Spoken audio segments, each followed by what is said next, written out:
कर्मों का भोग निश्चित है।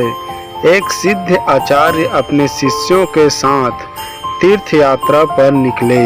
कुछ देर चलने के बाद वे थकान निकालने बीच घने जंगल में ही रुक गए।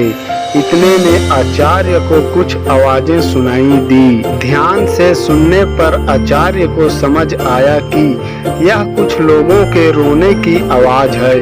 उन्होंने शिष्यों को बोला, बालकों सुनो, ये आवाज कहाँ से आ रही है। तब शिष्य एक दूसरे का मुंह देखने लगे, क्योंकि उन्हें कोई आवाज नहीं सुनाई दे रही थी। फिर भी गुरु के आदेशानुसार उन्होंने थोड़ी दूरी पर आकर देखा। केवल आचार्य को एक गहरे अंधेरे कुएं से कुछ लोगों की रोने की आवाज सुनाई दे रही थी। आचार्य ने कुएं में झांक कर देखा तो उन्हें 5 लोग बहुत ही बुरी दशा में रोते हुए दिखाई दिए। लेकिन शिष्यों को न आवाज सुनाई दी और न ही कुछ दिखाई दिया। तब आचार्य ने उन 5 लोगों को मुस्कुराते हुए देखा और पूछा, भाई किन कर्मों का भोग रहे हो। तब वे 5 और जोर जोर से रोने लगे। तब आचार्य ने शिष्यों को बताया, यहाँ 5 प्रेत आत्माएं हैं। यह सुनकर शिष्य डर गए। तब आचार्य बोले, बालकों डरो नहीं, तुम सभी इनसे ज्यादा शक्तिमान हो, क्योंकि तुम सब कर्मों से महान हो और ये सभी आज अपनी पिछली करनी का भोग रहे हैं। आज के समय में इनसे दुर्बल कोई नहीं है।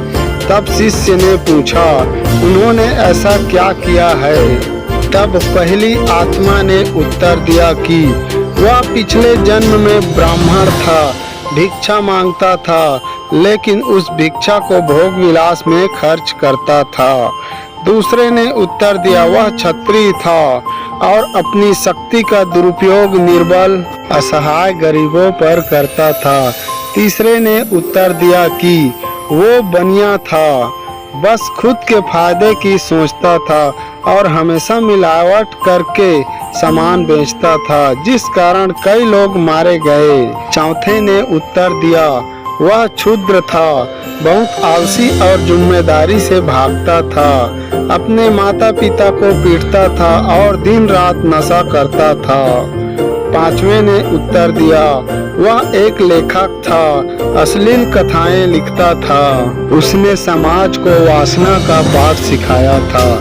इस तरह से वे सभी पापी अपने पापों को भोग रहे हैं।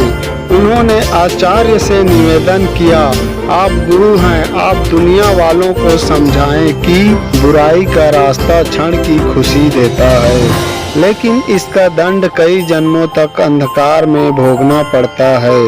मनुष्य को कर्मों का फल भोगना ही पड़ता है, फिर वो किसी भी जन्म में हो। कहते हैं, जिस तरह ईश्वर है वैसे ही भूत भी होते हैं, लेकिन वे जितने दुर्बल होते हैं उतना कोई नहीं, जितने कष्ट में वो होते हैं उतना कोई नहीं। वे अपनी करनी का भोग करते हैं। क्षण की विलासिता कई जन्मों का डर बन जाती है।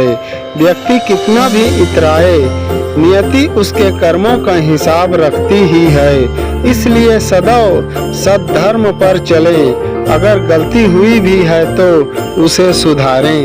वीडियो अच्छा लगे तो प्लीज़ लाइक और सब्सक्राइब करना ना भूलें। धन्यवाद।